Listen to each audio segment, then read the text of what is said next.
Bonjour à tous et bienvenue sur la chaîne. Aujourd'hui, on plonge dans un sujet qui fait vibrer toute l'Afrique du Nord, secoue les chancelleries européennes et alimente des débats sans fin chez les passionnés d'aviation militaire. L'Algérie serait sur le point de franchir une étape majeure, peut-être la plus importante de son histoire militaire moderne, en signant pour le Su-57, l'avion de chasse de 5e génération russe, furtif, polyvalent et surtout extrêmement controversé. Et au-delà des chiffres, des communiqués officiels et des déclarations politiques, ce qui nous intéresse aujourd'hui, c'est ce que ça change vraiment dans le rapport de force régional. Pourquoi ça inquiète autant les voisins et à quel point cette décision peut remodeler tout l'équilibre stratégique du Maghreb pour les 10, 20 ou 30 prochaines années. Avant même de parler de furtivité, de moteur, de radar AESA ou de portée des missiles, il faut comprendre une chose essentielle. L'Algérie n'a jamais caché son ambition d'être la puissance militaire numéro 1 en Afrique. Pas juste un acteur régional, pas juste un pays armé, mais une force structurée, modernisée, avec une stratégie claire, des achats réguliers et une vision à long terme. Depuis plus de 15 ans, le pays aligne un budget défense qui dépasse la plupart de ses voisins combinés. Entre 10 et 13 milliards de dollars par an, parfois plus en fonction des rentrées pétrolières. Ce n'est pas anodin. Ce n'est pas un effet d'annonce. C'est une réalité structurée. Pour mettre les choses en perspective, le budget militaire algérien rivalise avec celui de plusieurs nations européennes de taille moyenne. Et contrairement à d'autres pays, l'Algérie ne se disperse pas. Elle investit massivement dans l'aviation, la défense anti-aérienne, le renseignement et les forces spéciales. Si vous kiffez ce genre d'analyse sans filtre, abonnez-vous maintenant à la chaîne. Ça nous booste et ça vous garantit de ne jamais louper les gros dossiers qui arrivent. Aujourd'hui, l'Algérie possède déjà une flotte aérienne qui ferait rougir plus d'un pays du Sud. Des Su-30 MKA réputés être parmi les meilleurs Su-30 jamais exportés, des MiG-29 modernisés, des Su-24 encore efficaces pour certaines missions, des Mi-28 d'attaque, des K-52, une défense anti-aérienne solide articulée autour du S-300, du Pantsir et même du S-400 selon plusieurs sources. Mais il manquait une pièce maîtresse, l'avion de 5e génération. Celui qui change littéralement la manière dont un pays se projette, collecte du renseignement, frappe à distance, surveille ses frontières et impose une forme de dissuasion aérienne. Et c'est là que le Su-57 arrive.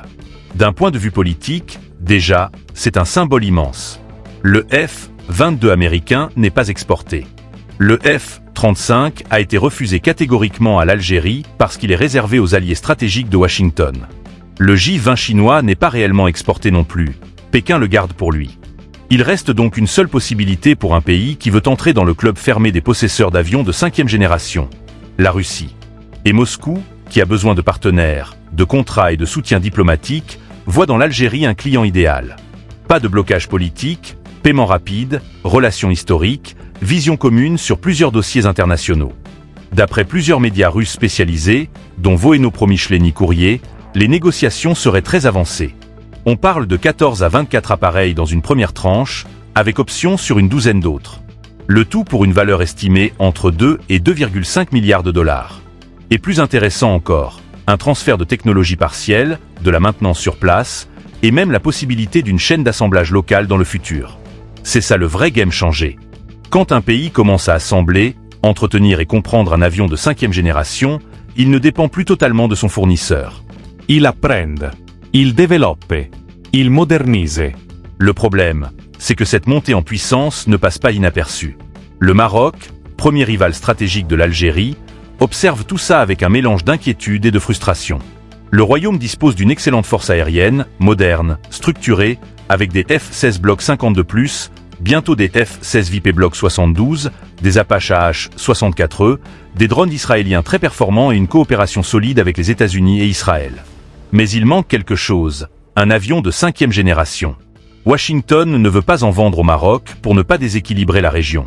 Résultat, même avec des F-16 VIP dernier cri, le Maroc n'a pas de furtivité. Pas d'avion capable de rivaliser technologiquement avec un Su-57.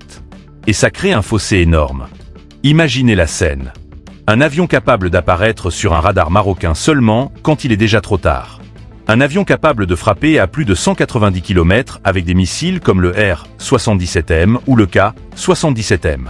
Un avion qui peut faire de la supercroisière, éviter des interceptions, collecter des données en profondeur. La différence entre un F-16 et un Su-57, c'est la différence entre la 4e génération et la 5e. C'est comme comparer un iPhone 6 à un iPhone 15. Dans le contexte nord-africain, c'est monumental. Et si vous voulez que je continue à décrypter ce genre de dossier brûlant avec autant de détails, abonnez-vous tout de suite.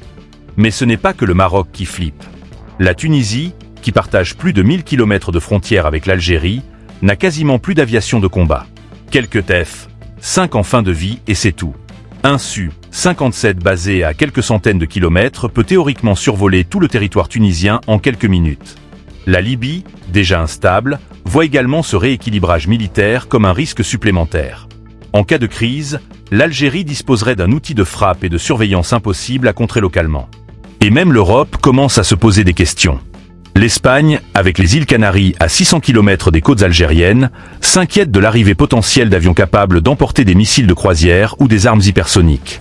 Non pas que l'Algérie ait une intention hostile envers l'Espagne, mais parce que dans la stratégie militaire, on ne réagit pas à l'intention, on réagit à la capacité.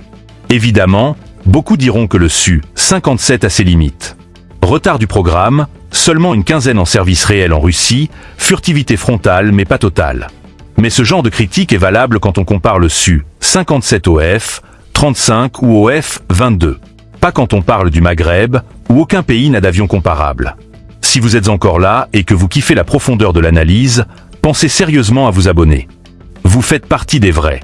On doit aussi parler de la dimension politique. L'achat du Su-57, c'est un message envoyé à tout le monde. À l'Occident, l'Algérie peut s'équiper sans votre feu vert. Au Maroc, Alger prend une longueur d'avance. À la France, l'époque où Paris contrôlait indirectement les achats algériens est terminée. Moscou devient le partenaire privilégié. Et quand on sait que la Russie cherche à renforcer sa présence en Afrique du Nord, ce contrat tombe à point nommé. Et n'oublions pas l'aspect industriel.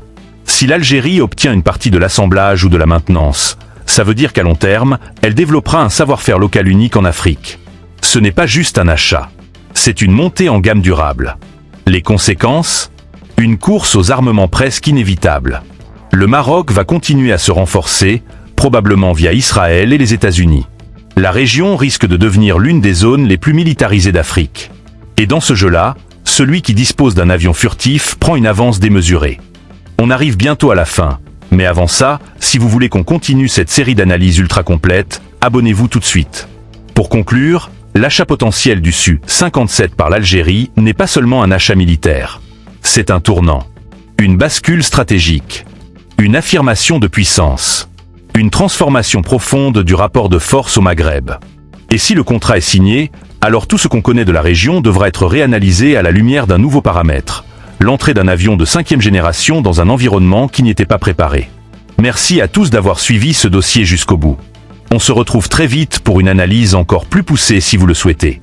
Restez connectés, restez curieux, et surtout, ne lâchez rien. À très bientôt.